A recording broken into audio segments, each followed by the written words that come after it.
Hello, everybody. Welcome back to the P-LotPodcast, the midweek edition where we're going to break down the past week in the NFL. John here, joined once again by the main man himself, Michael Angiolillo. Dude, what's going on, man? Eagles are winning. That's good.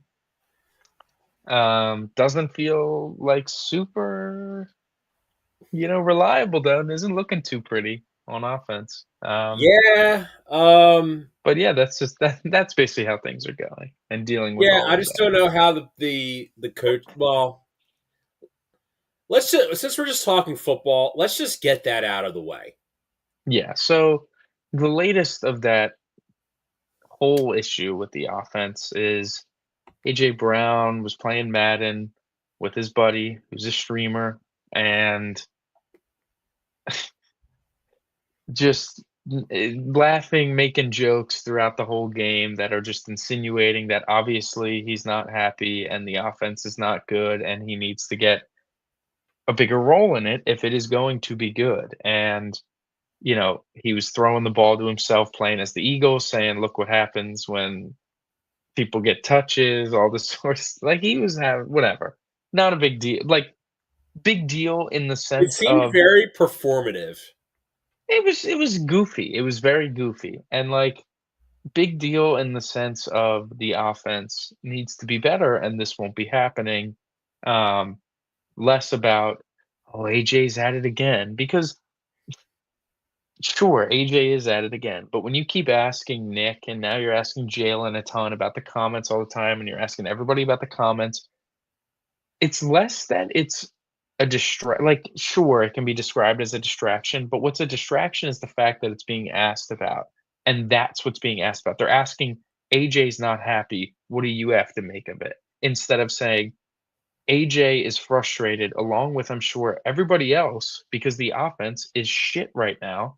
What can you guys do, and what are you guys planning to do to get it right?" And listen, I know that's not the hot way to ask that question, but that is the only question that really actually needs to be asked, because the complaining and the tweets and the stream and all the comments he will make will go away if he is involved and the offense is cooking again. It's very, very simple. He shouldn't go from having 2 catches on the first 2 drives to then not seeing a target until the last play of the game, which obviously we all know is idiotic. We'll talk about that in a little bit. But that cannot happen, and it doesn't matter that zone coverage. You wanna see how other great receivers beat zone coverage, it is because the team and the offensive coordinator and the play caller scheme him open. Puka Nacua, Jamar Chase, those guys cook against zone coverage. It's not all just the Travis Kelce float into a loose zone. It's designing something to where people are going to be conflicted and you're leaving AJ Brown as the void open man. And there were a few times he was open that Jalen missed them. He needs to be better in that department too.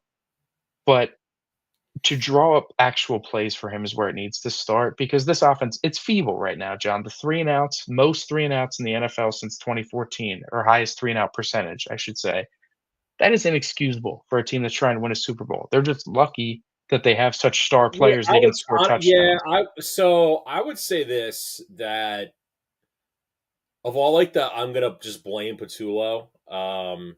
It's not all him. I It's would it's say another this coach. like Jalen Hurts has been playing really well the last couple weeks, and honestly, I was kind of worried about this. Was that they were building momentum, and then they hit the bye week, and that To kind an of extent, I kind of felt a little bit like that. especially when you're on the road against a team that is like built perfectly to stop your offense.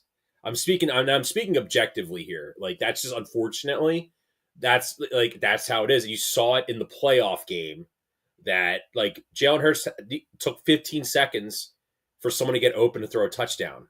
That's why the Packers That's not traded. excellent play calling. Like, That's not good play calling. That's right. bad. That's just the That's just having a Packers good have no offensive pass line. rush, Yes, yes, exactly. right? Like, you're totally And right, man. like, listen, Lane Johnson had to leave the game. It's not good. It's not ideal. It's just I hate to say, like, I completely with you 100% on the play calling. This has been an issue since Nick has been the head coach. It's not necessarily just a Patullo thing. It's just kind of like maybe A Nick thing. it's a Like, Nick thing. And to then an extent, and it's only gotten it's changed over the years because 2022 was very Steichen heavy, whatever. 2023 was very much air it out, go, go, go. All we have are go routes and comebacks, and if someone sends a blitz, we have no idea what the hell we're doing. And that led to a lot of yards, that led to a lot of high passing numbers, but it also led to a lot of turnovers, and it started leading to a lot of punts and whatnot because they couldn't handle the blitz. That has evolved, obviously, as we know, since the bye week circa 2024. The offense has now become limiting possessions, winning the turnover battle. Limiting possessions, winning the turnover battle, and that equals wins. And they've won a lot. I can't deny that the strategy doesn't result in wins a lot. However, it is a lot harder to play the limit possessions game when you lead the league and lead the decade in 3 and out percentage. You're not limiting possessions if you are good and going 3 and out maybe 3 to 4 times a game. That is not how you limit possessions. You get about what, maybe 10 a game? If you're punting a third of it every time, almost 4 or 5 in a game on 3 and outs alone, not even getting a first down, you're gonna struggle. I don't care how many big play touchdowns you get, you're gonna struggle. yeah, and I do think that I thought Jalen missed a lot. I think he He struggled. played a bad game. He did not play well. And look, there, I think the fact that like a lot of quarterbacks this weekend struggled. I saw in our sleeper league, I think Drake May had the most fantasy points amongst quarterbacks. Which, like, what does that tell you about how all the big name QBs like did this past week? You know what I'm No, saying? for sure, for sure. Like this was just not a good week for like Josh. Well, we're gonna. I think this is a good segue. We'll Well, listen, segue. hold on. Let's just keep talking about the Eagles Packer. We'll just finish out that game because we're Yeah. starting with it So now. let's. I mean, let's just talk about the positives here. I thought Saquon. When you consider they basically were just loading up the box, I thought like real like let let's just talk about the I want to bring this point up. Micah Parsons tripping Saquon Barkley. That was going to be a touchdown, Michael. Like that was no Sure. doubt. Yeah. Yeah. And It was gonna be a very big run, that's for sure. But Micah obviously flung his leg out, doesn't get called. You know, blows, but that's just a full on, like, that's just what it is, I guess, at this point. I feel like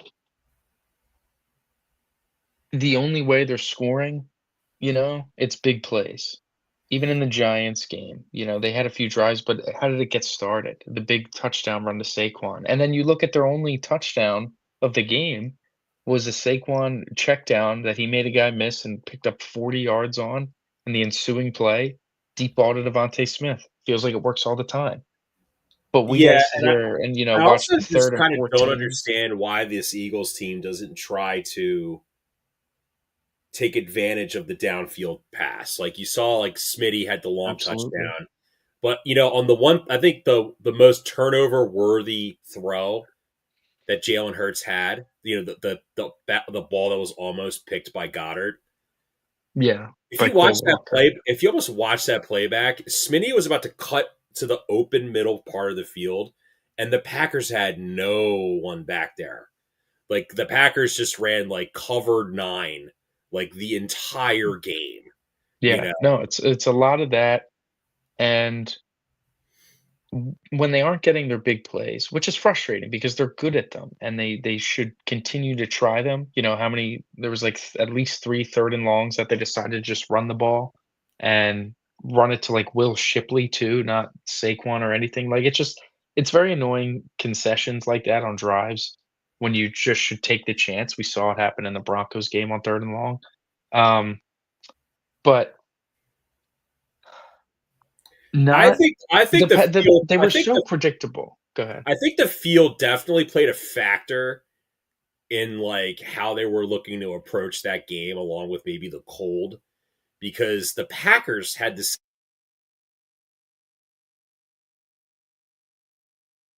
Nope. I wonder if that's me or if that's John. That could be me. Um, shit. Let's see. Who is it?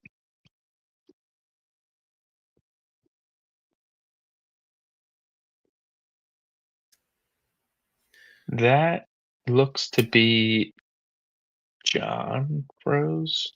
I'm seeing. Yeah. Yeah. Okay. So John froze. Oh, there he is. You all right? Yeah, I'm here. Yeah. The Wi-Fi cutting out. No, it's annoying, but it is true. That was a game that both teams kind of played the same way. A lot of runs, not a lot of pushing the ball down the field, and it really just it just wasn't good for either team, to be honest. Either team's defense kinda knew what they were doing. Um, the Eagles, they ran a lot of play action or tried to, but the problem is Oh, Mike, you keep cutting in and out. Do you want to? is it me or is it I'm gonna plug my plug your Ethernet in? action. I'm worried. I think you might be cutting out, John. I think you should plug in and then go from there. Um, but anyways,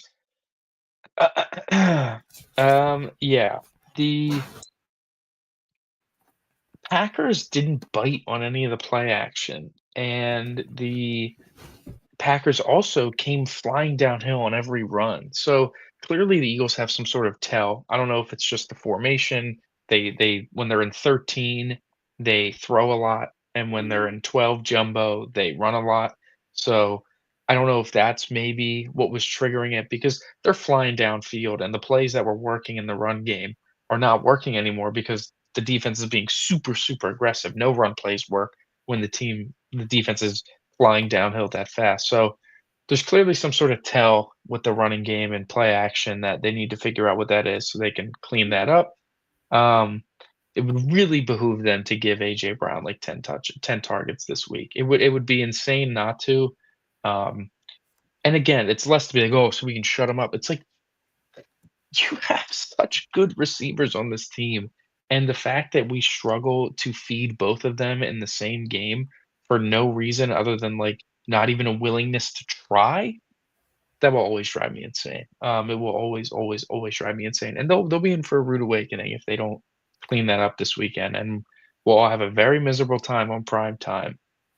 And it'll be very reminiscent, I think, of the 49ers game of 2023. Maybe not as ugly defensively. You'll put up a big enough fight, but they're going to be gassed with the amount of three and outs that if you're going to give them, and you could very easily lose a game 28-10, and it'll really get ugly. It'll really start getting messy. So Oh, howfully they can really start executing on is my offense. connection better? I think it's Yeah, better. you're better. I think you just got to wire in next time. So I just have breaking news. Jeff Passan, shocker, Tariq Skubal Yeah, won his second straight American League Cy Young Award, and Paul Skeens unanimously was voted the National League Cy Young winner. yeah. With Chris, which Good for them. Good for them. so yeah, But yeah, so let's talk about the positives from the Eagles game because on offense, there's not much. We'll talk about the positives on the defensive side, and then we'll talk about the final there's a mind-boggling ton of decision. positives on the defensive side. One, this was the best defensive performance all season. Easily. And the Eagles, their big ticket acquisition. Michael, they spent a third round pick on getting Jalen Phillips. It was kind of like pseudo reported that the Eagles were going to pursue Jalen Phillips in free agency if the Miami Dolphins did not tag him or like Right, right, offer him an extension. right. Yeah, I would. Yeah, I would say it's fair that uh, this is looks like this is this is a very good move. Yeah, so far so good with Jalen Phillips. Was giving off really good energy all week in the locker room during practice, the interviews that we were seeing, but he also showed out on the field. He really had a you felt his impact. You know what he reminds me of? He reminds me a lot of Hassan Reddick. Undersized ish edge guy. I mean, is he that undersized? Does he? I mean, because he's definitely thicker than Hassan Reddick. Hassan Reddick was Uh, skinny. so Jalen Phillips is wow, 6'5", Yeah, I 264. was gonna say, John. You know who he reminds me of? I was gonna say he reminds me a little bit of Connor Barwin. Um, definitely faster in terms of his get off and his pass rushing speed. But in terms of like the size and certainly was making an impact in the run as well. That was really nice to see. Maybe he was a younger version of Brandon Graham. Like, is that what we were watching? Because he was all over the run game, and him and the rest of the defensive line were getting just a lot of pressure on Jordan Love. He was very, very uncomfortable the entire night. Um, Jalix Hunt had a nice sack. Nolan Smith got some decent pressure in there. The linebackers got some pressure when they blitzed. And I mean, Jalen Carter was all over the field, made a lot of plays in the run game, batted like what, 2 or 3 passes down. Um, he was really awesome. But yeah, it definitely started with Jalen Phillips. You felt his impact on pass rushes from the very beginning of the game, and ultimately is the one to make the tackle on the big 4th and 1 stop towards the end of the game there, even though that was insanely called out by Moro Ojomo very nicely, recognized the pattern, and then him and Jalen Carter fire off the ball so well. They totally penetrated the offensive line and made Josh Jacobs bounce it right into the lap of Jalen Phillips. It was truly a wonderful defensive game. And listen, Jordan Love missed some throws. There could have been some, I'm sure, a couple more points scored. It's very hard to hold a team to 7 points, but part of him missing these throws was because of the fact that he was under constant duress the entire game, that he was just visibly uncomfortable really a lot of the game, wasn't stringing multiple good throws in a row together at all. It would be like 2 runs, nice throw for a 3rd down conversion, run, missing an open guy on 2nd down, 3rd down passing completion. It It's felt just in a lot of ways, it felt like I was watching like a game from like 1999 or something. yeah, like 2006 or so. No, totally. It was totally that like late '90s, early 2000s I remember football, the just Eagles in pounding, I remember grinding. the Eagles in like the early 2000s. They played the Giants on Monday Night Football and they won like 10-9. Yeah, no, it was definitely an old school. Both defenses were playing well, but I was very pleased with the defensive line as a whole was awesome, had their best game. Let me The ask you a linebackers had question. a great When team. is there some out there says to you when we complain about offenses just struggling? We back in the day it was always wow, like the Ravens defense just stymied the Tennessee Titans like the in like 2000, right? All-time level defense, right? Right. This Packers defense entering the season was rated by everybody to likely be a top 5 defense. I mean, their corners are definitely not great, but I mean, Micah Parsons' impact cannot Yeah, but be. He almost wins too you know fast, how dude. you protect bad corners when your linebackers and safeties are excellent in coverage to Mhm. mask that And when you get a issue. quick pass rush, and that's the Packers are playing super aggressive with their corners all game. Mm, very much bothered that it took them till the end to finally take a chance downfield, you know, based on how aggressive they were playing. But I hear you. I know what you're trying to get at, where it's like not every bad offensive game in the or like in the scoreboard isn't always bad offense. And like that is true, but I think we've just seen it too much with this Eagles team at this point this season. Even the games that they're good, they're so bad for a half that I don't think it's just not sustainable. It's not sustainable against a team that can get more than 2 touchdowns against your defense Like the at Eagles, times. I mean, yeah. Well, let's I wanna yeah. shout out quickly Adoree Jackson. Um, he's honestly outside of the Cowboy game and that first Giants game where Quinyon was hurt and stuff, like, outside of those couple games, he really has been very solid, very steady, and I thought he played his best game of the year on Monday. He's still small, so, like, anytime he makes a tackle, he's a little slow to get up because he's just very frail, but he was very sticky in coverage on Monday. He was very, very much in tight contest contesting, pretty much every catch that was or every ball that was thrown his way. So shout out to Dory. He was very good. Shout out to, I guess, one guy that's kind of not getting enough attention. I would say Quinion Mitchell. He was, He's amazing. He's an all pro. He is yeah, We are so lucky to have a guy yeah. like him. He's awesome, man. And dude, shout out to N'Kobe Dean for He how played stout he wonderful. was in the run game.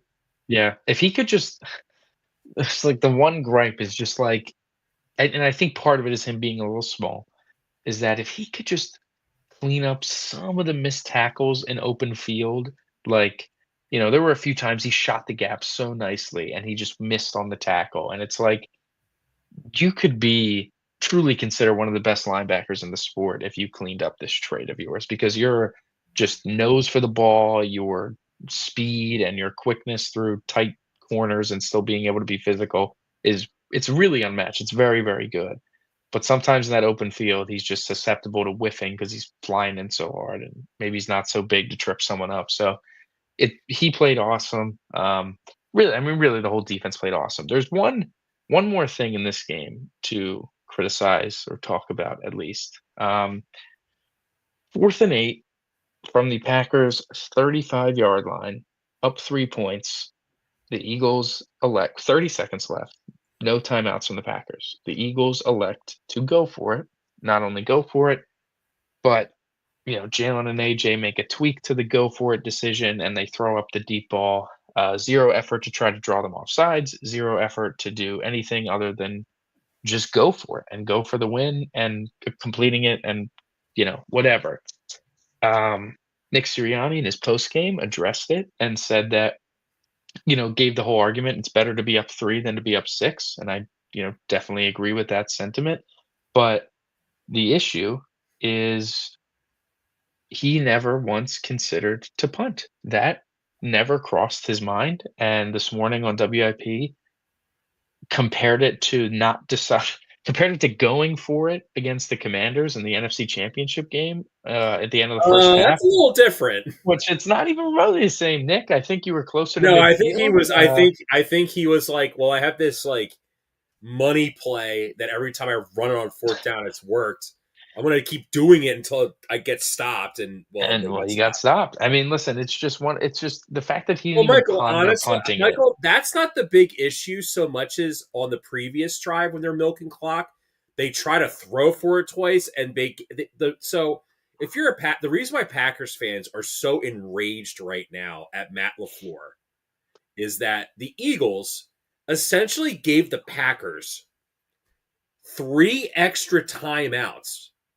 Well, 3 extra timeouts between the 2 minute warning and the 2 incomplete passes for Jordan Love to drive them down the field to kick a like reasonable game winning field goal and to tie the Tying game, field goal. Yeah. tying Yeah. field goal, and they couldn't Touchdown to do it. win.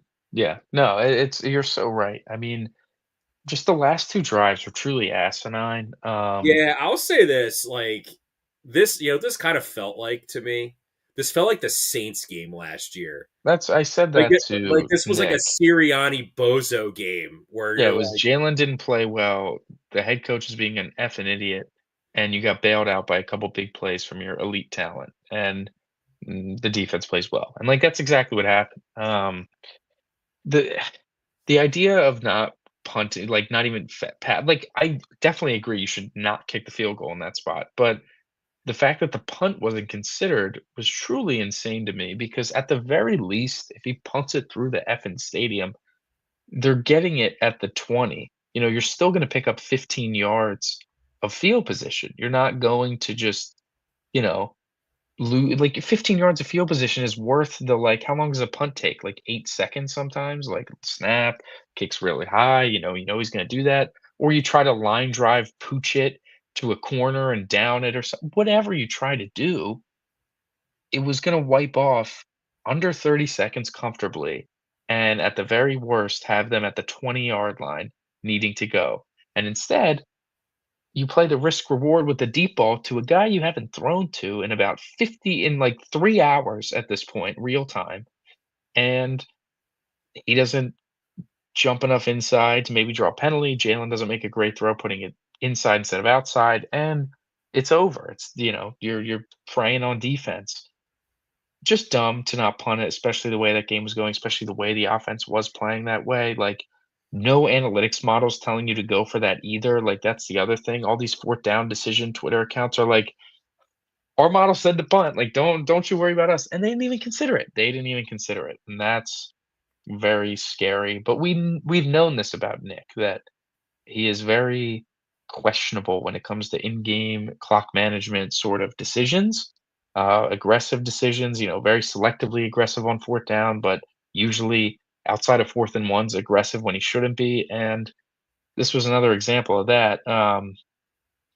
You just got to hope that, you're not in these situations when it really matters sometimes. But you got lucky, honestly. The offense did everything they could to really lose this game. And the defense bailed us out, so shout out them, but they gotta clean this shit up if they wanna repeat at all, and you just win this week too. Like, it's very much hinging on how ugly the offense is at the moment, the ceiling of this team, because we talked about this, everyone, if the defense wasn't so damn good, they'd be 3 and 6 right now, and if they were 3 and 6, could you imagine what everybody would be saying? It would not be good.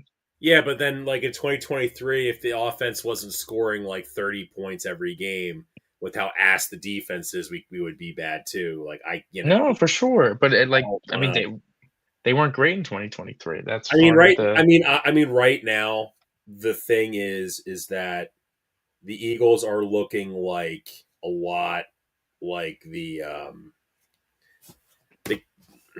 I don't know, like they're trying to go for being like the 2023 Chiefs, where they have this elite defense and like mid offense that when it gets to crunch time, they're just gonna figure it out. You know, and, like, that's just so not good that is for the not a roster that is and not talent that they a have. yeah, that is not a model I think you should No, emulate. not everyone has Mahomes, not everyone has Andy Reid, to bail you out of both and, like, Kelsey, it's just it works for them, and it only works to an extent sometimes. But anyways, let's get into the rest of these games, be a little more cheery mood, I guess. We talked about Thursday, but to open up the Sunday slate, we had a game in um, Germany, right? Yeah, Germany game in Berlin. Um, the Atlanta Falcons and the Indianapolis Colts went to overtime. Was a really entertaining game. Drake London had a great game. Jonathan Taylor obviously went insane. Um, Really, really bozo turnover by Daniel Jones. yeah, no, like he's unfortunately a bit of a pumpkin now. Maybe it won't always be super destructive, but the reason that is because you have Jonathan Taylor that really helps to stabilize things a bit. It's how the Colts or how the Giants made the playoffs in 2022. They had Saquon Barkley. It really made things go. You didn't have to always have the ball in your quarterback's hands, who isn't good. And that's kind of what Yeah, the Colts are yeah, doing. better scheme, potentially better running back, better receivers by far. All of that, Like Daniel absolutely. Jones' go-to guy the second half of the year was Isaiah Hodgins. Like now he has Josh Downs, Michael Pittman, Alec Pierce, Tyler Warren, Tyler Warren. Yes. So all that. So he yeah. was, you So know, I want to bring this up, and I texted my buddies this. I said like it's got as to be just to I don't know to be spiteful because Zach Robinson, who I said Sunday Yeah, you is don't like Zach Robinson is much. a bad offensive coordinator. Right. Um, like it's going to be great when Bijan is going to be an Eagle and he's going to replace Saquon when he retires Dude, that'll be because cool. this bozo organization just doesn't. So like watching their offense, Michael, it's like I'm watching an arena league offense. And when I say that, I mean they the guys are like, oh, Bijan's in motion, he's coming into the backfield. Like at what like this offense has like absolutely like zero. And Michael, I mean zero easy button plays. And I agree with you about Michael Penix. Like, He's is not he very good. is he bad? No. We're gonna talk about bad Uh, quarterbacks, by the way. Is he good? Not yet. But no, and like funny he's kind of your old, so like maybe he's but never your gonna get good. yeah, but your quarterback, this was what, his 11th career start in the Oh, NFL. listen, John, I totally get all that. He's You got a know, nice why arm. don't He you can make spin things it. easy for him? Like that's the thing is like it's basically like Zach Robinson is like I need is like basically it's like he's trying to become a head coach. So, oh, look at these creative Bijan plays I have. Oh, look at Drake London cooking. Look at I have him running. Look at his A dot chart. Like look at his route No, for sure. running They chart. need to push more. Like he can throw it. Penix has an arm on him. He can zip that thing downfield. You need to attack vertically and just a little more. I don't know. It's That's just what they dumb. did Like against Buffalo. They cooked Buffalo, yeah, they and push vertically, and you see how good Drake London is and Kyle Pitts is. This year really getting better, and they don't like they don't do it enough, and they rely on too many of those intermediate, you know, extreme timing tight window throws, and Penix really can't deliver. And your offense really just centered around how well they can run the ball that drive, and that's Bijan or that's Algier. They loved Tyler Algier this game, and listen, he's a good runner. He played well. It wasn't like it was stupid to do it this time around, but that's even more so why their offense should be successful. They have two running backs that are pretty good and pretty capable. One's obviously incredible, but like Algier is far from bad. He'd be a starter on certain teams. He's very very capable guy and they just can't sustain points. It's some bad play calling definitely, and not great quarterback play, and it really holds the Falcons back because you know, they just not that they should be great or anything, but, like, they should definitely be better than what they are, and, like, the way they lost was pretty brutal. Sauce Gardner, I thought, played a pretty nice game. He obviously has the big clip that goes viral, getting cooked on the two-point conversion, but he was his yeah, impact like was I definitely don't know. felt. Yeah, He Michael, started I agree shadowing with. Pittman I mean, or I not agree Pittman, with London. you. And plus, like this is a brand new defensive scheme. He's coming in. It's not like he's had to. This is his second new scheme he's had to learn this year, right? Because he played for Aaron Glenn in his Mhm. scheme, which is a lot different than the Robert Sala scheme that he was in. Right. And that, yeah, so like I agree with you. Like I think it's the people are like, yeah, clip farming, they're just No, being Sauce is gonna help. Unfortunately for the Colts, their schedule gets very difficult. Um, so Daniel Jones, he could keep riding that struggle bus. Things are not gonna look you good think, in yeah, Indy. exactly. Because you look like Atlanta has a really good pass rush, Sure. Yeah. right? There is pretty good. When the Colts gets to the playoffs, you got the Denver pass rush, you got the Chief pass rush, The Buffalo pass rush is good. Buffalo pass rush again, like Buffalo pass rush. You got the Steelers The Chargers have a good pass rush front. again. It's every team can exploit Daniel Jones's weaknesses. You get some pressure on him. He's just fumbling the ball a ton. But listen, Jonathan Taylor is a very, very incredible player and is going to be very difficult to deal with. He can just hit those home runs that bails it out. He had 35 touches and he needed all 35 of them to win that game for the Colts. So, yeah, good way to start Sunday. That was entertaining. But the next game we have is The Chicago Bears completing a late come from behind victory at home against the New York Giants. And this loss resulted in the firing, finally, of Brian Dable. He's gone out of New York. Mike Kafka promoted to the head coach. And also the game that Jackson Dart suffered a concussion that they detected, I guess, because there's no way he hasn't had one this year, but he is Right. And the concussed. Giants, so the Giants haven't said this, but I think Ja Brian Dable's reckless handling of Jackson Dart was the proverbial final nail in the coffin for Yeah. his tenure. Yep. Um, the fact that Jackson Dart has a history of concussions. Back in He's got a college, history of injuries, man. He gets injured a lot, but you definitely know, concussions. like from back at his time at USC, he got concussed.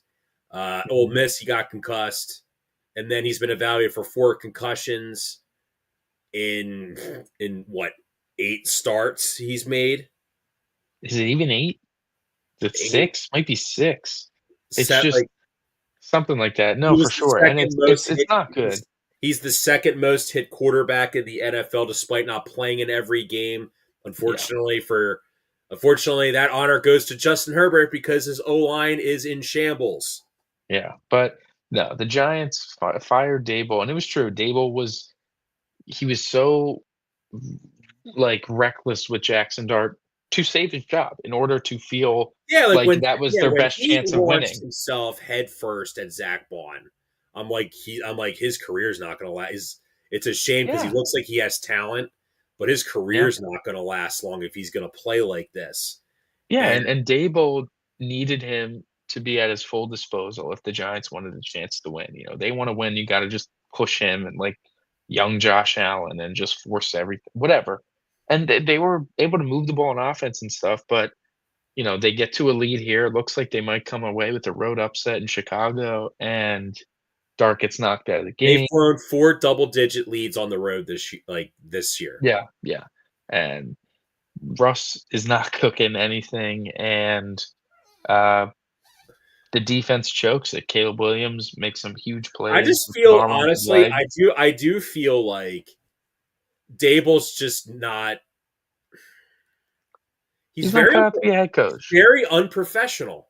And when you look at these Yeah, coaches that get fired, man, like, listen, I'm not a Russell Wilson defender, but like Sean Payton treated him like dirt, right. and Sean Payton is Michael. He is unprofessional. You He's can't an say that. asshole. You can't say he's professional with the Bounty Gate stuff and how he talks about people.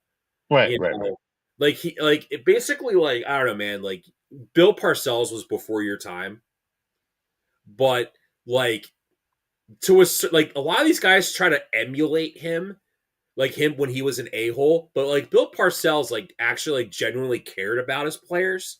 At the end of the day, Brian Dable just could care less if Jackson Dart got a career-ending concussion. From the No, he perspective just of wants him to be on the field to he's a help piece his of meat. team. He thinks he's a piece of meat Yeah, to save his reputation and save his job. yeah, And and he got fired. So, you know, and part of the losses too, the fourth quarter disasters where the offense is choking at the end of games and can't move the ball or they whatever. just lack And talent. Your two best, right, like those things are gonna happen, but your it's two best weapons on offense are Cam Scatterbo and Malik Neighbors, both out for the season. Like, yeah, no, for sure. And got to give Caleb his credit. The Bears are such a strange team. Their defense is pretty bad, um, and the offense is like disjointed. But Caleb is really doing a lot. He's been incredible at avoiding the sacks this year. He's cut his sack rate down insanely. Um, Usually makes plays after those. He does have a pretty high EPA when he does avoid sacks, which is good. Uh, he's just not putting together, like, the huge number days that are gonna get the casuals to do it, but he definitely makes a few really special plays that you're like, "Man, I don't know how many guys could have made that play or how many guys could have made that play." The receivers are not amazing. Adunze's, like, solid. DJ Moore is kinda falling off as the days and weeks go by. Loveland looks like he's ascending, but yeah, the Bears are an interesting team. They're definitely frisky, but their defense is not very Well, good at all. If you remember Jared Goff his first year with Ben Johnson and like that offense, it's very similar to kind of what this Bears offense is. You'll see like the breakout glimpses, but they're gonna have to upgrade their talent. And Yeah. like I would not be surprised if the Bears miss the playoffs and pick like in the like the mid to late teens, and they draft Notre Dame running back Jeremiah Love to be the Jameer Gibbs of that offense. I don't know if you watched Jeremiah Love this past week, Oh, sure. I think they could but use a receiver too. what's that? I think they could really use a receiver, another alpha guy, because I think Adunze is good, but there's no harm in having another one. And I don't know how good DJ Moore is Or anymore. I would say Luther Burden. He can ascend. Yeah, there's room for growth with those guys, but it's just the Bears. They're going to get held back by their defense, but their offense, it can sustain some drives. But there's definitely still some ironing out that needs to happen. One of the biggest upset of the week. The Buffalo Yeah. Bills get hammered in Miami by the Dolphins, who seemingly have figured some things out on defense, but on offense, it's really just kind of flow it through H-Chan. And the big story is how the Dolphins defense was able to shut down completely the Bills offense. They shut down the running game and they shut down Josh Allen. It was very impressive. Josh Allen played horribly, and Well, Bills got their doors blown off. let's just I mean, everyone's been kind of saying this now, and I think it's just true. The Bills' offense needs to flow through James Cook. They need to set their off. They need to maybe adopt something the Eagles did with Saquon last year, and not try to make Josh Allen have to, you know, play hero ball. Like his turnovers were like inexcusable. Like Yeah. the tush push, they get the first down. He's trying to like break through the line to get the big Hey, game. dude, he goes like 30 yards down the field and then fumbles. That was doing too much. He just doing way too much, and like James Cook fumbles, has a bad fumble. Okay, No, the fact of the game is that Cook struggled a lot and the offense has really flowed through him this year. And Allen is obviously capable of playing really well, but he just did not show it at all this weekend. And like when it felt like they were making inroads and it was like, okay, the Bills are going to win this game, no doubt in my mind, whatever. James Cook does fumble, and like that was brutal, dude. That was totally brutal. And then Josh Allen fumbles when they're down 10 and they're moving it. And a few plays later, Dolphins hit a big play touchdown with Achan. It's like, wow, yeah, man, they're and really going to lose. the excuse brigade was out. I don't know, did you see the meme of Buzz Lightyear and I think her name's Jessie from Toy Story, where they're like huddled up together, and it's like the OC did it again. Yeah, yeah, yeah, Where it's yeah, like yeah. Josh Allen, and where like Josh Allen just it's never his fault. What do you think of Josh Allen like getting like slightly pushed, falling backwards, patting the top of his head? He's the worst in the league at. He's much worse than Mahomes with the flopping. He's gonna hurt himself trying to flop too hard, especially with the head. You're gonna slam your head on that turf, man. It's not gonna be good. Um, but like, I don't know. It's definitely annoying to watch. I'm sure it works a decent bit to get him some flags, but now I think it's being caught on to. I think he's gonna have to pull the plug on that sort of behavior. But no, the Bills, weird team. If you can if you can run the ball in Buffalo, you can run the ball with great success against Buffalo. Their pass rush is great, so they do hurt you if you keep trying to air it out, as we saw the Chiefs a couple weeks ago. But if you pound the rock, you will move the ball on that defense, and Miami did that. Bills defense's problem is they are very bad East and West, They're and built to stop the Chiefs. and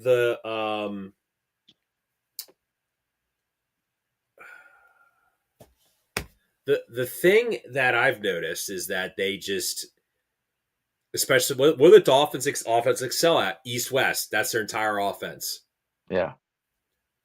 That's their whole offense. And you saw what Achan was cooking. Achan's healthy. Like, I don't know, like you sent me something. Are the Dolphins as bad as we thought they were? Or is this more or less like I mean, they're a the five? quarterback is really bad, and I think we all are in agreement of that. I But the agree. defense maybe isn't so terrible. And it took remember last year was a random middle to the end of the season, the last like handful of weeks, the Dolphins had one of the best defenses in the league, and it was like, that's weird. The last 6 weeks that happened. Maybe that's kind of happening again. It's a lot of like they traded Jalen Phillips, but they still have some good D linemen, especially interior, and they can really stop the run nicely. And you know, making teams go one dimensional, having to throw it, even and we saw, even if it was Josh Allen, not great receivers, maybe they can't get open as easily, and he starts pressing, and we see the defense put out a really great performance now. These are a couple games in a row with some really good defensive spots. So obviously, I'm not expecting anything of the Dolphins. Tua is still the quarterback, but maybe you can move on from him and not be super far away. Maybe you go get Kyler Murray or someone like that. There's gonna be Right. guys available, but they're all better than Tua, so, Right. All we'll right. see. Oh, let's talk. I'm so excited to talk about this next game because so Michael and I, when we text each other during Oh, like red zone, we'll text each other when somebody makes a big play. But in this time, whenever JJ McCarthy would, I guess throw a tomato. build his like low light reel, it would just be like nine, nine, 9. nine, 9. It nine, was very funny. It was very funny. I nine. mean, he played pretty bad, man. He's not very good. He missed a lot of throws. He's not like what was it? It was like 21 combined targets between Jefferson and Addison that resulted in like um, 7 catches for like 60 yards or something like that. Like it was totally ridiculous how bad the offense was through him. It actually looked like it could have been one of those games that was close because of how they were able to run the ball in the Ravens defense. But I mean, 9 was awful Do out you there. think I think the Minnesota Vikings are going to fire their general manager after this season, Maybe, and yeah. Kevin O'Connell is going to either have final say on the roster, or they're going to bring in like a Rams guy that he's like friends with. Or an That's gonna Eagles guy. or that's gonna build up the roster Yeah. because I don't think. Do you think Kevin O'Connell wanted to get rid of Sam Darnold? I I think he think he kind of really did. wanted I mean, they just had drafted McCarthy, and I think he really likes McCarthy. Like, he probably loves the mentality and thought that he could get him to be like Brock Purdy level, and maybe he can still reach Brock Purdy level, but, you know, I I do I think he had a lot of fun with the But, like, we saw how frustrated he was after the playoff game. Remember those quotes that were coming out after they lost that playoff game, and it was, like, really criticizing Darnold? It was almost like he had to put it out there because they knew they weren't gonna keep him, and they wanted to make it seem like, "Oh, O'Connell's been so frustrated with Darnold, it just will never work out," and it's like, obviously, Darnold's very good and McCarthy is very bad, so it is Dude, and not just that too, definitely man. blew up in their Justin face. Jefferson's body language, like on the field, like that is way worse than what AJ Brown has been doing. Yeah. Well, yeah, probably. And they're both It's justified, by the way. I'm just saying, like yeah, Jefferson's a little less justified, to be honest. He just didn't make some bad effort plays out there for sure. On like balls that were thrown to him. It wasn't just like, jogging out a route. It's like, dude, go make a catch. it's becoming a problem in Minnesota when the head coach is getting a different quarterback basically every year, and it's not the Yeah, coach's man. fault. Yeah, Where no, it's not good. It's frustrating for sure. But as far as the Lamar, he looked good, nothing crazy, nothing special, but the Ravens just gotta stack these wins. All that matters is that they keep winning games, and hopefully by the end of the season, it looks good and they can just sneak right past the Steelers into the playoffs. yeah, I will say this: I thought when Nine threw that pick to Marlon Humphrey, that was like the we have no chance of winning this game kind of play. And They like listen. I give the Vikings a little credit. They hung in there as best as they could. I mean, it was a classic. John Harbaugh was falling apart at the end there. The Vikings had I a ball with a think chance to tie it. we texted each other where I thought like they should just like leave Harbaugh in Minnesota when they go home to No, Baltimore. dude, it's That they bad. would have It's blown that game. yeah, no, it was getting hairy. But Baltimore comes out there. There really is nothing to talk about with this Jets Browns game. Well, no, I would have mentioned something in this game though. Shout out to RIP Nick Mangold and shout out to the Jets. None of those guys even probably knew who Nick Mangold is, like, well, Yeah, personally. But the fact that like the GM went to his funeral and was like, yeah, I thought it was classy. Like, yeah. you see all the negative Jet headlines. Woody Johnson is, Calling really out his quarterback. not very professional. We'll just Yeah, say. Um, Aaron Glenn's been catching a ton of flack in New York. They traded away two of their best players. I kind of thought that maybe there was a little addition by subtraction with those moves. Should it they was should it they was have a kept prideful should they have performance. kept Brees Hall? Like, obviously no. They should have just traded him because he Like doesn't he's why want they to. won this game. Like the Jets. We talked about their winning streaks at Jeopardy this I told you, Thursday. dude, he's playing for Saquon money, and you were like, he's not Yeah, as good as Saquon. I'm like, no, but he wants Saquon money. I just yeah, read an article today about how Alec Pierce could get $20 million a year. Like, that is yeah. No, disgusting. yeah, Like, that's a lot of money for Alec yeah, Pierce. But so no, like, for yeah, sure. so like, if Alec Pierce is getting $20 million, I would pay $12 million to get Brees Hall. Right. And the Browns, Dylan Gabriel's not very good. You sent me that tweet that was like traits of short, uh, not a strong arm, and like not mobile. And He's what was worse the than other Tua. one? Bad process or whatever. It was like, or oh, and old and coming out of college late. He's like, those have been traits that have killed quarterback prospects for years now, decades. And the Browns managed to get the older, very undersized and short, weak-armed quarterback who's also a lefty too. I'm sure that doesn't help. And, everyone was saying how good of a processor he is. He doesn't seem to be processing much on the field. It does not look good at all. Dylan Gabriel looks atrocious. It's only a matter of time before Shador gets in there. I'll be excited for that, but it just probably won't even get a ton better He's because the also Browns are just so bad. unprofessional. I feel, man, this is a word I'm using a ton tonight. Yeah, yeah, there's a lot of He's, unprofessional he, people today. but he is unprofessional. He was taking shots at jabs at Shador. Yeah, or like if they weren't, it's like, oh, they were. It's just weird. He was being weird, and Honestly, this is the my Browns thoughts look in like Cleveland. shit, man. Honestly, this is my thoughts in Cleveland, and then we'll move on. If Jim Schwartz wants to make a power play to be their head coach, He doesn't want to be their head coach. if he wanted to do that, he could, and he would get it Maybe. because Kevin. I mean, when did you hear that on? Was it Monday Night Football or was it like an ESPN panel? They're like, oh, Kevin Stefanski is the one of the front runners for the Giants job. Michael, he's still employed. Yeah, no, that would Like, not I be. think Kevin Stefanski wants out of Cleveland because the whole Shador thing was like, I think he just checked out after that. Yeah, it's He it's hates it's just Shador. He's like basically like F oh, Shador. yeah, no, it's not good. But yeah, Browns are looking bleak as always. This was, a highly touted game. Turned out all right, I guess. The Patriots defeated the Tampa Bay Buccaneers 28-23. Neither quarterback played like particularly well. I think people were expecting an air raid from both teams. People were expecting, oh, it's going to be like that Mayfield Mahomes showdown in college and it's going to be awesome. And the truth is that both quarterbacks kind of struggled, but you know, Mayfield just struggled more and May made a couple throws that he had to make, but it was far from Drake May's best performance. It wasn't a terrible one by any stretch, but it wasn't what we've been accustomed to seeing early in his career here.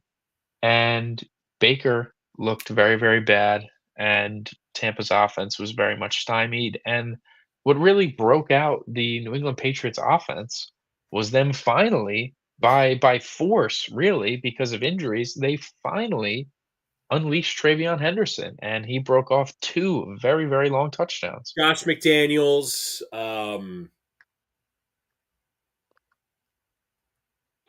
I mean, you can't not use him If now, if dude. Chip Kelly wasn't an offensive coordinator this year, he is. I think he is one of the worst.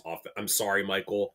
Like I know like Drake May's cooking and all, but I feel like to a certain point, like I know Vrabel's not an offensive guy, but like Arthur Smith was his OC and he was semi competent. I do feel like to a certain point though, you know what's going to happen in New England. New England's going to make the playoffs. Obviously, they're going to be in a game and they're going to like Drake May's just going to have like no one to throw to, and it's going to turn into like, oh, Josh McDaniels, like he just he stinks. Yeah, no, for sure. It's the offense is good because Drake May is good, you know? It's the lack of willingness to play your best skill guy in Travion Henderson.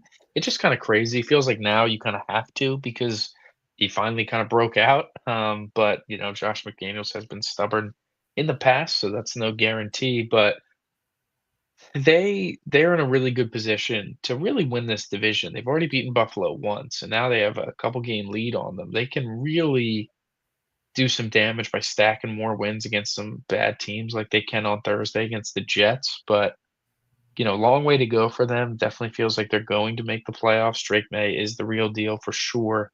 If they really can lean on Henderson and get him involved, the Patriots can be definitely a more formidable team, but we'll see if that continues the rest of the year.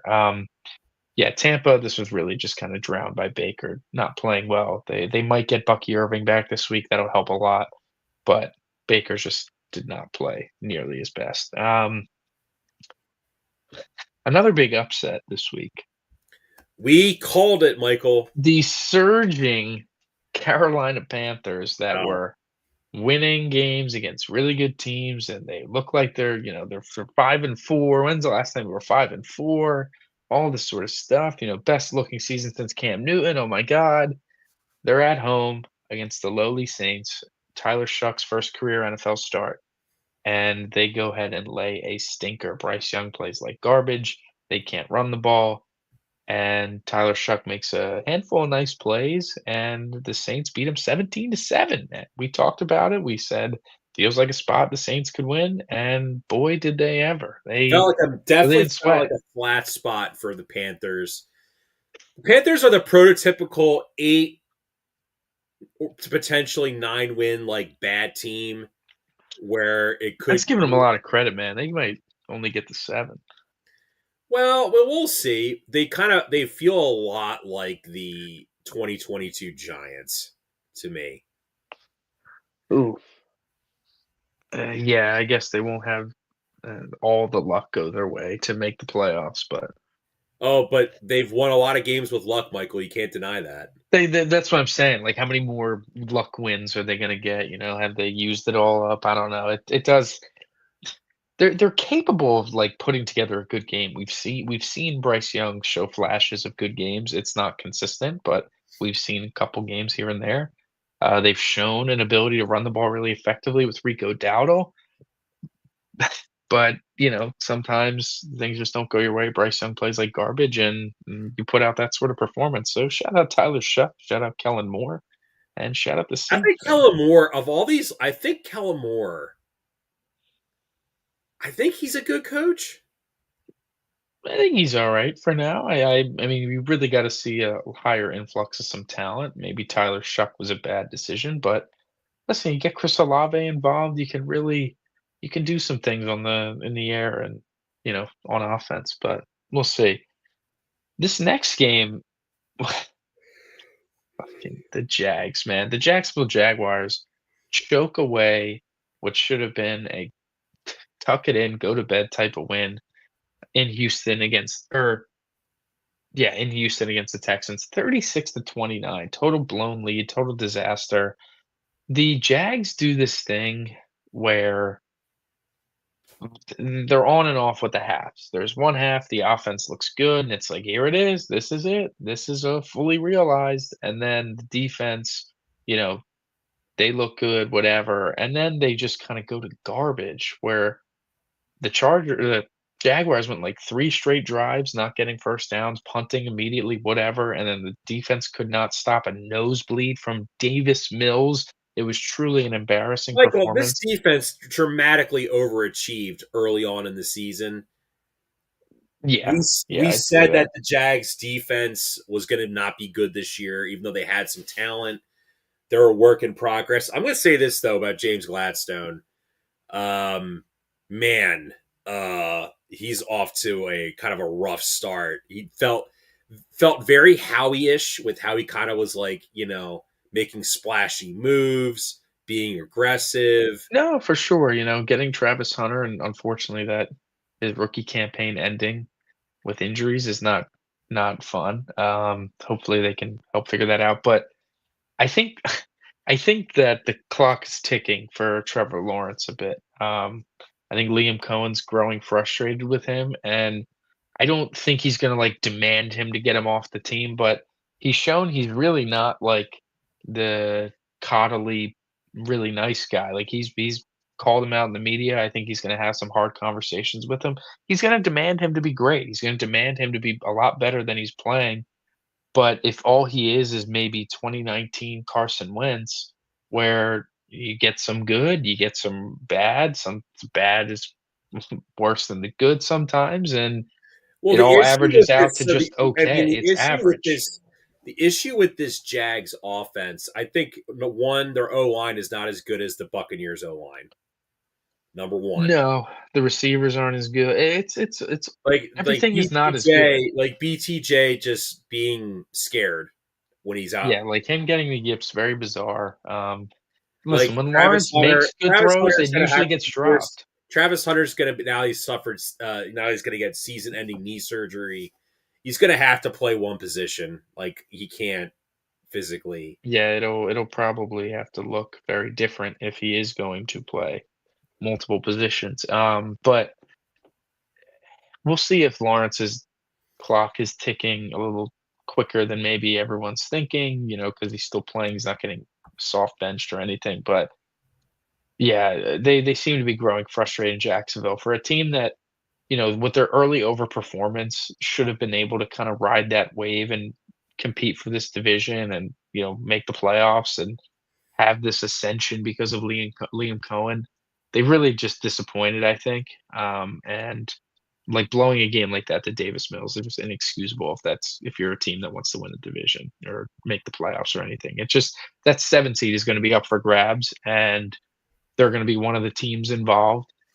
And losses like this just totally kill your case at times. But the Texans, that defense really turned up in the second half, and Well, not just uh, that too. Did you notice that Davis Mills and that Texans offense, especially in the second half, had so much time to throw? That was probably like the best O line performance of the season. I mean, Josh Hines Allen is like a couple really good years and a lot of bad. Like he's just maybe not as good as we thought.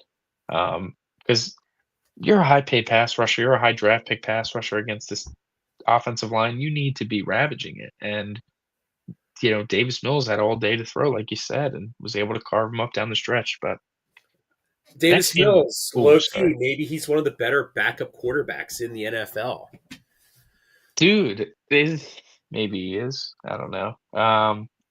But the He looked a little Nick Foles-ish how he was kind of performing near the end of the game. yeah, Kind of no, reminded me of that. Like this all right. he's a Timu Nick Foles. Oh my god. Okay.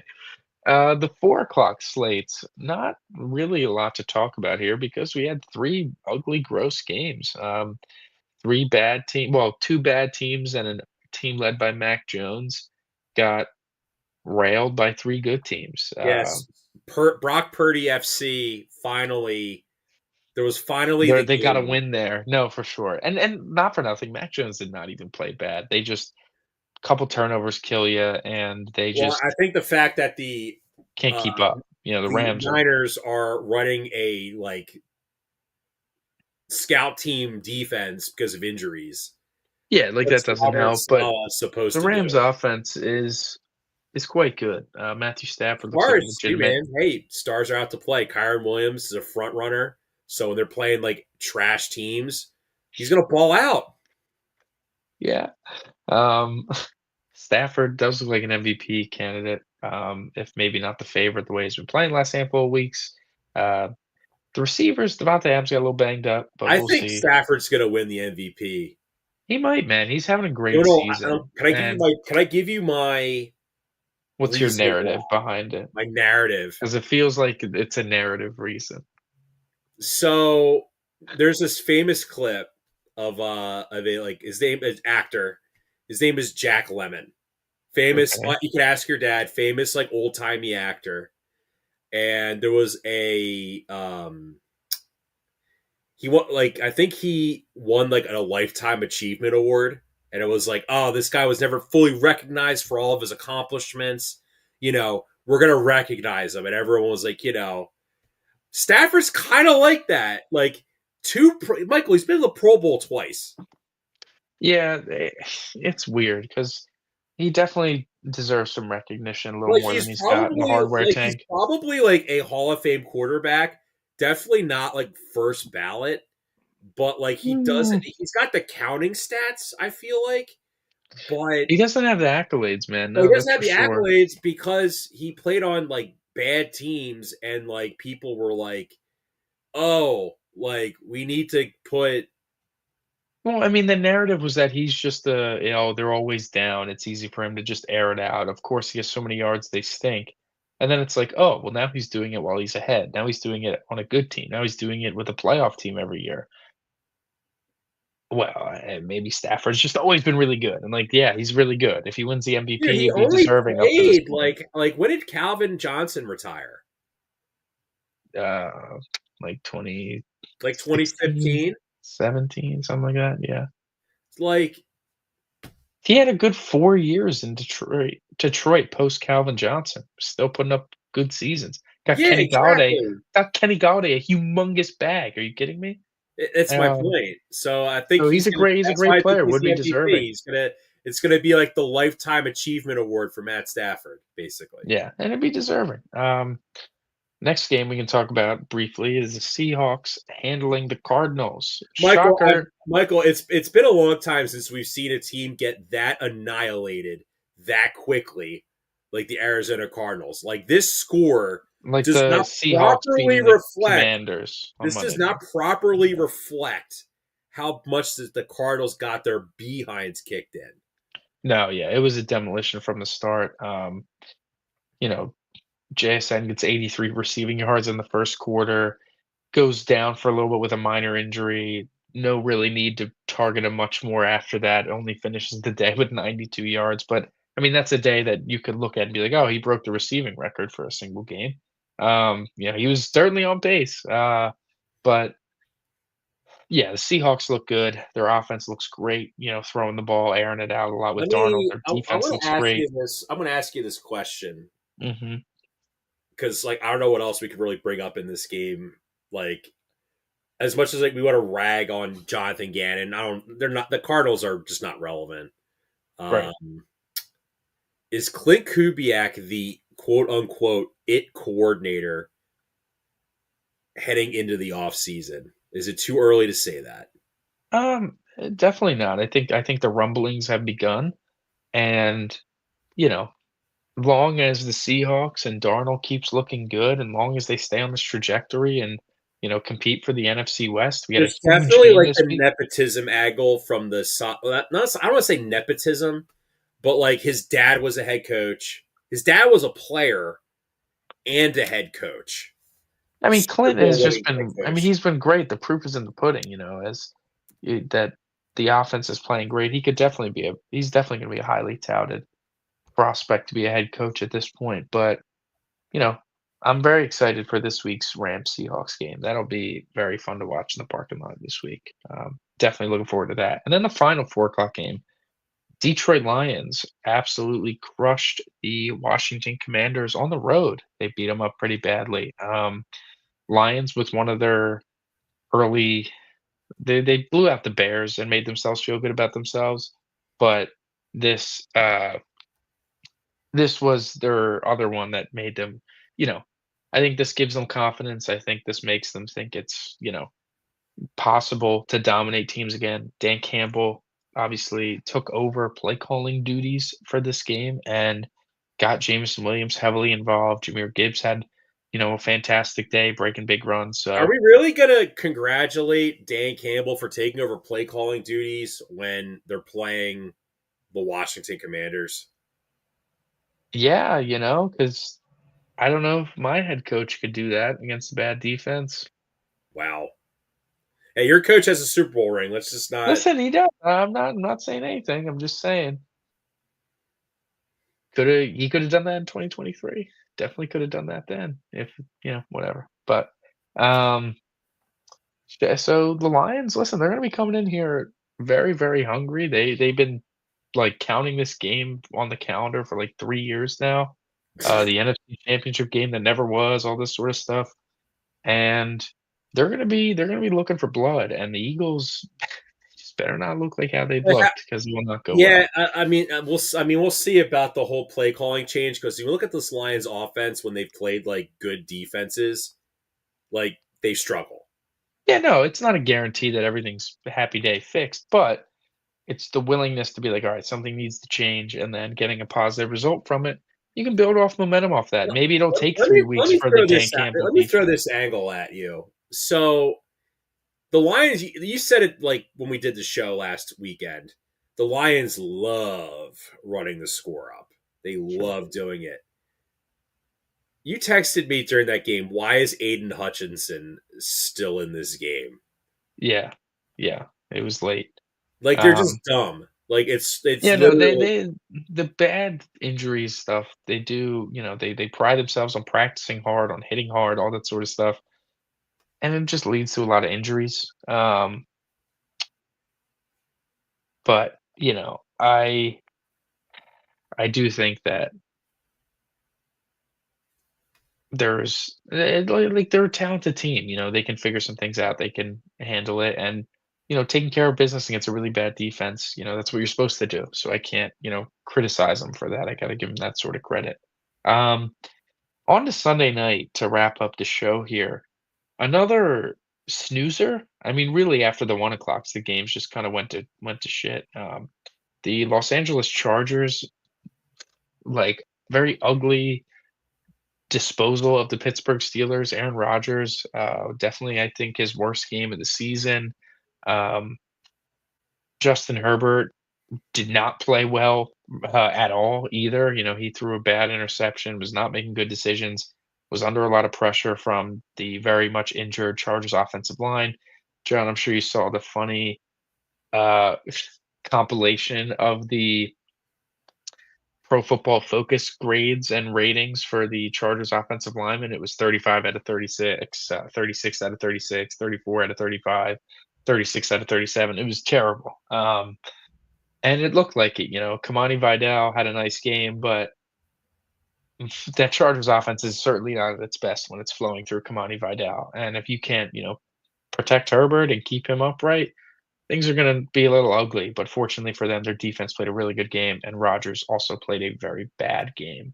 So yeah, Chargers like got that win. Rogers. So like I want to say this though about Rogers is the problem with that Steelers offense is like Arthur Smith has this very draconian outlook on like just splash plays. Like his offense, when the most success he's ever had in the NFL was hitting the ball off 30 times to Derrick Henry and like throwing to AJ Brown. Right. Like that's it.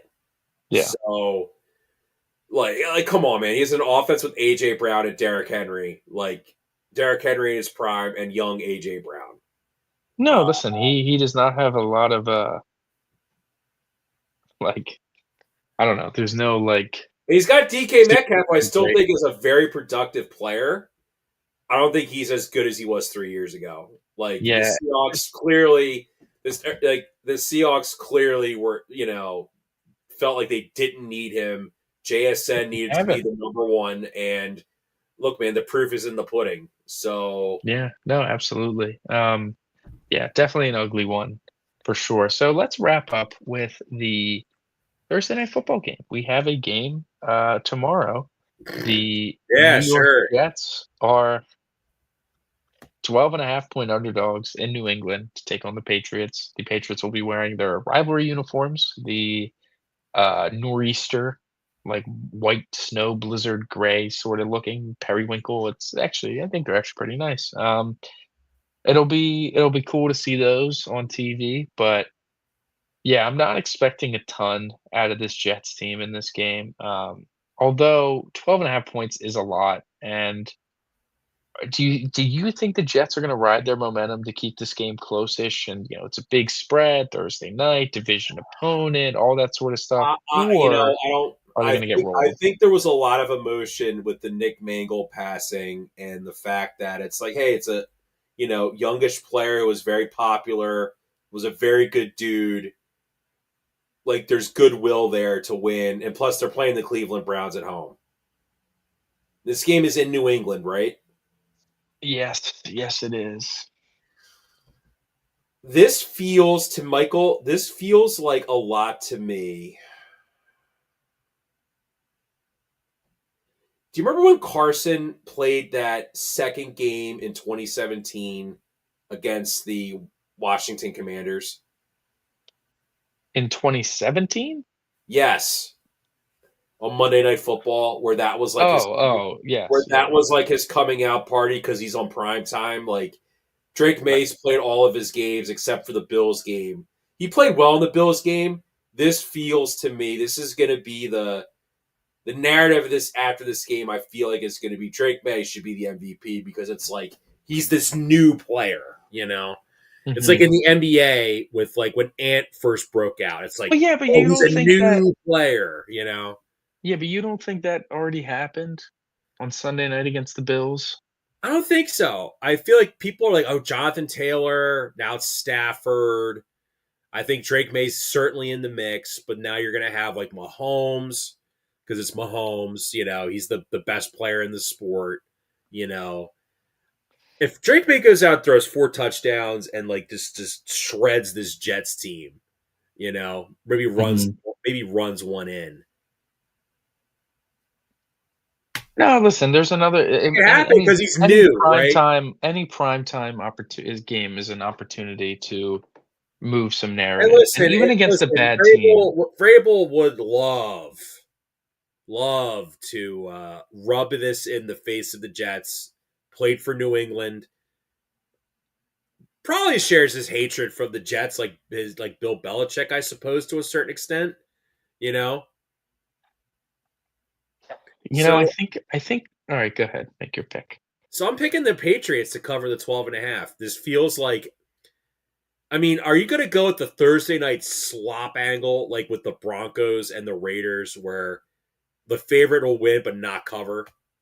I mean, we've just seen the underdogs in division matchups just play well in these games. I mean, the Raiders obviously covering, the Giants Yeah, beating the but shit out of Michael, the dude, I Eagles, don't see the how Niners the beating the Jets. Rams.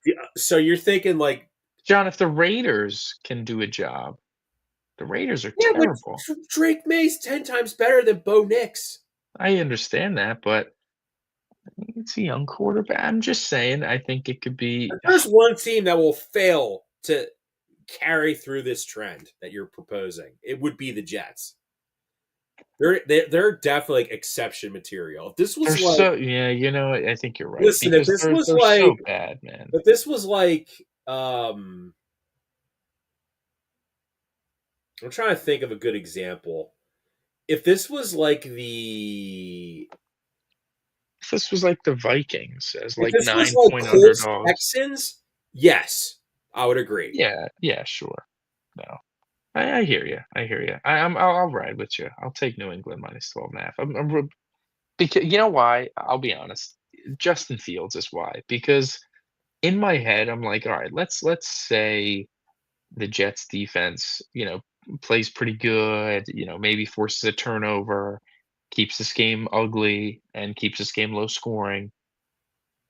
Then I'm thinking of like Justin Fields, and I'm like, dude, against bad defenses, he looks bad. Against good defenses, he looks horrible. He could very well play so poorly that the Jets lose this game, like They've put in 17 Tyrod. to 17-3. Like, it could be ugly, and they'd still cover in that sort of way. So I'll take New England with you. It's really the Jets' offense is just so bad, and if you can key on Breece Hall, Garrett Wilson's out like a month, so if you can key on Breece Hall, you can really make a difference. But Yeah, I agree. yeah, all right. Well, that will wrap up our show, everybody. Enjoy this midweek, and we'll be back at you this weekend to make the rest of our picks. We will. Take it easy, everybody. We are part of the Fired Up Sports Network of shows. Please check out other Fired Up Sports Network podcasts like the P-Lot Water Cooler Talk, Bell Smashers, Philly Sports Love and Pain, Drunk on Broad, Beer Battered Sports, and the Fired Up Sports Show, which are available on all major podcasting hosting sites and social media. Also, check out Mark Ramos' Roundup on firedupsports.com, which breaks down the happenings going on with all your favorite local teams.